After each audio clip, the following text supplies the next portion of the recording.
Coucou, j'espère que vous allez bien. De mon côté, j'ai mis mon plus beau pull de friperie pour passer 3 minutes avec vous en fait et décrypter cette fameuse loi climat qui est en train d'être votée en ce moment même à l'Assemblée nationale. Donc accrochez-vous parce que je risque de vous saouler pas mal avec ces prochains jours et je crois qu'un vrai récap s'impose. Ce que vous venez de voir là, c'est une vidéo postée par Camille Etienne sur son compte Instagram.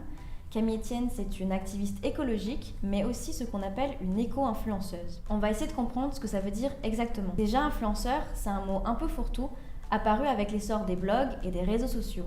Il a fait son apparition en 2018 dans Le Petit Robert. Il désigne une personne qui influence l'opinion ou la consommation par son audience sur les réseaux. Aujourd'hui, il n'y a pas de définition précise d'éco-influenceur, mais on peut penser que ce sont des personnes qui utilisent leur notoriété pour sensibiliser leur communauté à l'écologie. On y trouve aussi bien des Instagrammeurs, des TikTokers, des YouTubeurs, des militants, mais aussi des journalistes engagés. Ils parlent de mode, de bien-être éthique, font de la vulgarisation scientifique ou appellent à l'action collective. Avec 230 000 abonnés sur Instagram, Peau Neuf, par exemple, donne des alternatives naturelles à des produits de beauté classiques. Sur YouTube, la chaîne Professeur Feuillage, elle, explique les enjeux écologiques à ses 125 000 abonnés. Timéo, 16 ans, et Samuel, 19 ans, se sont eux aussi lancés sur Instagram pour sensibiliser leur génération au réchauffement climatique. En mai 2019, ils ont lancé un compte, l'Esprit Bleu. Timéo est venu me parler en privé, il m'a proposé de lancer un compte Instagram pour l'écologie.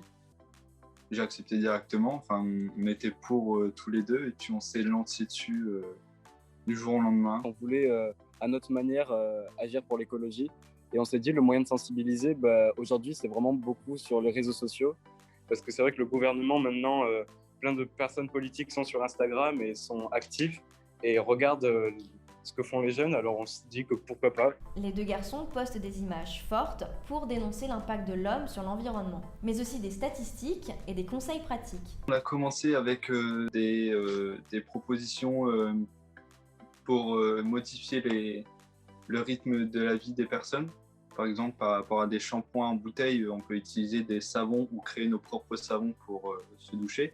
Rien de révolutionnaire donc, mais un choix que les garçons assument. Moi je suis convaincu que c'est en commençant à faire des petits gestes qu'on va changer quelque chose. Après tout le monde a sa définition de petits gestes. Il y en a les clean walk par exemple, des actions où on ramasse des déchets tous en groupe dans des villes. Il y en a qui verront ça comme un petit geste parce qu'on ramasse des déchets, c'est un bon début. Il y en a qui voient ça comme un gros truc parce que quand on voit par exemple les grands sacs poubelles remplis, les bouteilles remplies de mégots, de déchets, là on se dit que c'est quelque chose de grand. Après évidemment, entre les petites actions et un chèque de 3 milliards d'euros pour l'environnement, là c'est sûr que c'est plus ça qui va aider. Mais c'est en commençant par les petits gestes que je pense qu'il y a moyen qu'on s'en sorte, quoi.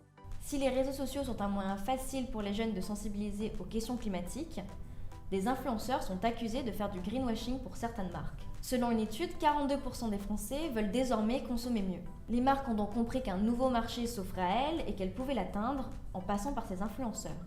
Par exemple, en janvier dernier, EDF a eu recours à plusieurs Instagrammeuses pour appeler les Français à diminuer leur consommation de chauffage.